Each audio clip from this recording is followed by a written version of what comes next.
High hello welcome back to my channel. तर आज स्वयंपाक करायचा बिलकुलच मूड नव्हता. सकाळी पण जास्त काही स्वयंपाक मी केलाच नाही आणि संध्याकाळी पण मला काही करायची इच्छा होत नव्हती. काय माहिती कधी कधी असं का होतं, नकोच नको होतं काम करायसाठी. पण कितीतरी नाही म्हटलं तरी काम तरी करावंच लागतं. भरपूर भांडे पण पडले होते, स्वयंपाक पण करायचा होता संध्याकाळचा. तर पटकन भांडे घासून आवरून घेतले आणि त्यानंतर देवपूजा वगैरे संध्याकाळचे दिवाबत्ती आवरून घेतली. आमच्या एरियामध्ये ना जवळजवळ 4 ते 5 मंदिर आहेत. मारुती, भैरवनाथाचं मंदिर, परत स्वामींचं मंदिर, साईबाबा, राम मंदिर, दत्त मंदिर, विठ्ठल रुक्मिणीचं मंदिर तर आमच्या बिल्डिंगच्या शेजारीच आहे. तर 7 वाजता ना भैरवनाथ मंदिरामध्ये जी आरती होते ना ती स्पष्ट घरापर्यंत ऐकू येते. तर खूप छान आणि प्रसन्न वाटतं. सगळं आवरून घेतलं आणि साहेबांनी येताना चिकन आणलं. मग आता आधीच कामाचा कंटाळा आला होता स्वयंपाकाचा, त्यातून चिकन आणलं. मग म्हटलं आता या दोघांसाठी आळणी पाणी पहिल्यांदा काढायचं आणि मग बाकीच्या उरलेल्या चिकनला डायरेक्ट पुलाव बनवावा. मग एक 4-5 पिसांचं मी आळणी पाणी तयार करून घेतलं. आता चिकनचं आळणी सूप कसं करायचं याचा मी स्पेशल व्हिडिओ नवीन असताना बनवला होता. ज्यांना कोणी पाहिला नाही तर त्यांनी तो व्हिडिओ पहा. आणि तो व्हिडिओ मी असा सहज बनवला होता की फर्स्ट टाईम काय टाकायचं काय नाही, तर मी असा सहज तो व्हिडिओ बनवला होता आणि मग प्रॅक्टिस होण्यासाठी टाकून दिला यूट्यूबवरती. तर खूप व्हायरल झाला होता तो पण. तर हे बघा, मी आता पुलाव बनवण्यासाठी चिकन घेतलेलं आहे. अर्धा किलोपेक्षा कमीच आहे. त्याच्यामध्ये मी चांगल्या अर्धी वाटी दही टाकून घेते.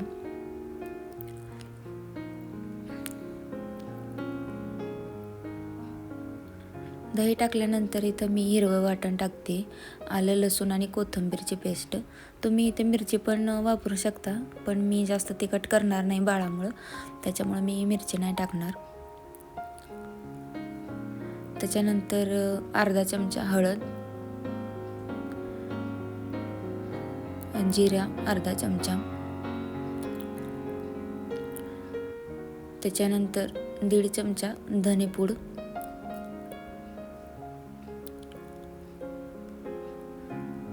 आणि हा मी तयार केलेला बिर्याणी मसाला. तर हा बिर्याणी मसाला मी घरीच तयार केलेला आहे. जर तुम्हाला पण ह्याचे व्हिडिओ बनवून टाकायचा असेल तर मला नक्कीच कमेंट करून सांगा, मी याचा व्हिडिओ बनवेन. खूप छान बिर्याणी मसाला बनवलेला आहे आणि स्टोअर पण करून ठेवलेला आहे मी. जवळजवळ 1.5-2 महिने झाले मी बिर्याणी मसाला बनवतो. खूप छान आणि एकदम टेस्टी बिर्याणी बनते त्याने.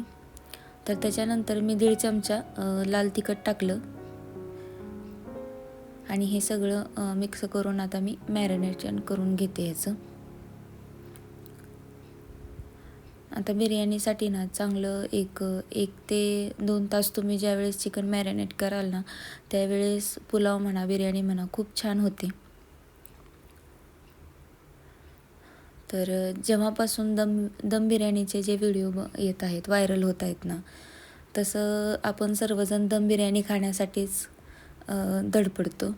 पण पूर्वी असं दम बिर्याणी वगैरे बनत नसायची, असा चिकन पुलाव बनायचा.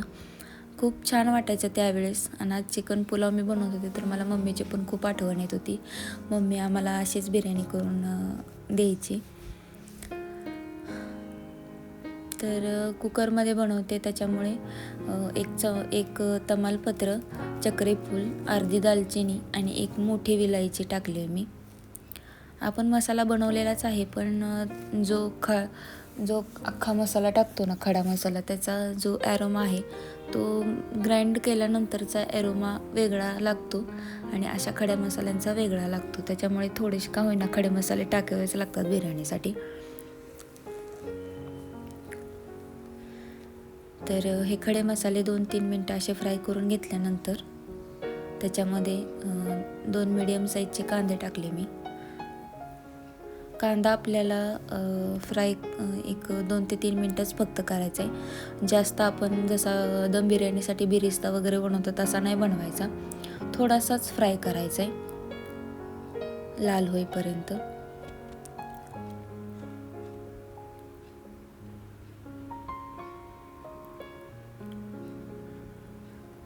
तर माझा मोबाईलचा स्टँड आहे ना तो छोटासाच आहे. माझा जो जुना स्टँड होता तो बाळाने मोडला, त्याच्यामुळे मी हा ऑनलाईन खरेदी केला छान आहे म्हणून. पण नंतर पार्सल रिसीव झाल्यानंतर मला समजलं की हा स्टँड जरा छोटाचा आहे, त्याच्यामुळे मला स्टँड असा खिडकीत ठेवावा लागतो आणि मग मोबाईल वाकवून व्हिडिओ करावा लागतो. त्याच्यामुळे तुम्हाला असं दिसत असेल मी खिडकीत मोबाईल ठेवलेला आहे ह्या स्टँडवरती. तर त्याच्यानंतर मी टमॅटो टाकले. टमॅटो छान असे मऊ झाले की त्याच्यामध्ये हे मॅरिनेशन केलेलं चिकन टाकायचं. मी 1 तासासाठी चिकन मॅरिनेट केलं होतं.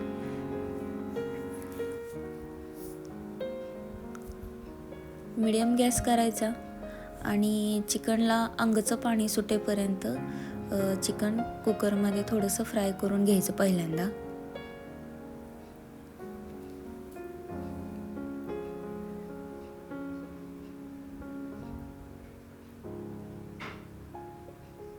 तर मी एकदा पण अजून मीठ टाकलं नव्हतं, त्याच्यामुळे मी थोडंसं मीठ टाकते आता, जेणेकरून चिकनला अंगचं पाणी सुटायला मदत होते.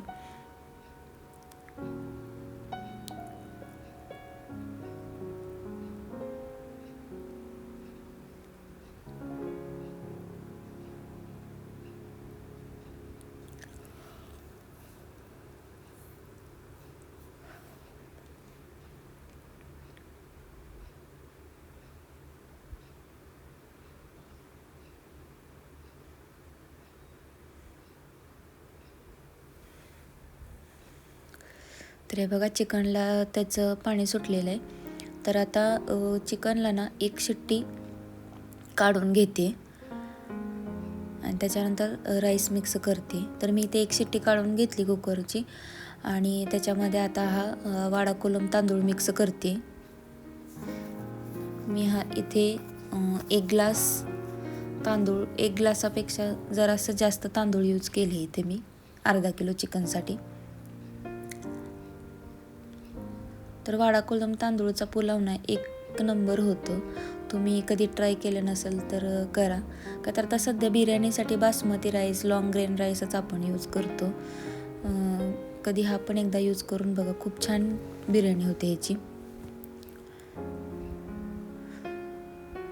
तर तांदूळ मिक्स करून झाल्यानंतर आता ह्याच्यामध्ये पाणी टाकते.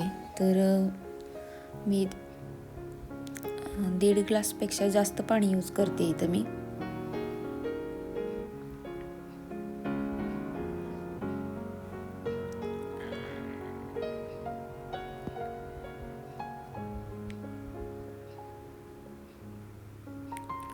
थोडंसं मीठ टाकून घेते अजून एकदा, का तर ज्यावेळेस आपण तांदूळ टाकतो त्यावेळेस थोडंसं नमक जरुरी असतं.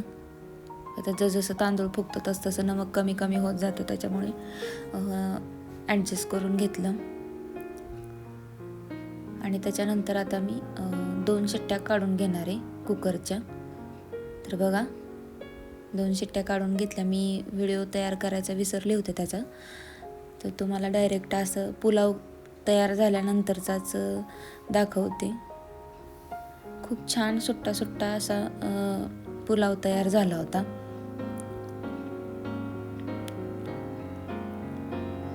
सर्व करून दाखवते तुम्हाला.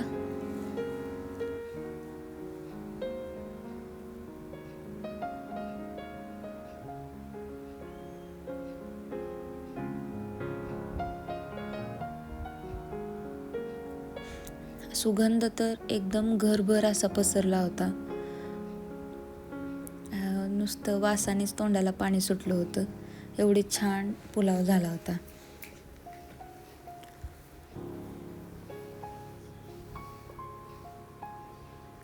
चला आता तुम्हाला टेस्ट करून दाखवते. चिकन पण खूप छान मऊ शिजलं होतं. चला तर मग व्हिडिओला इथेच एंड करते. व्हिडिओ आवडला असेल तर व्हिडिओला लाईक, शेअर आणि कमेंट नक्कीच करा आणि आपल्या चॅनलला सबस्क्राईब करायला विसरू नका. भेटूया अशाच नवीन व्हिडिओमध्ये. तोपर्यंत बाय बाय.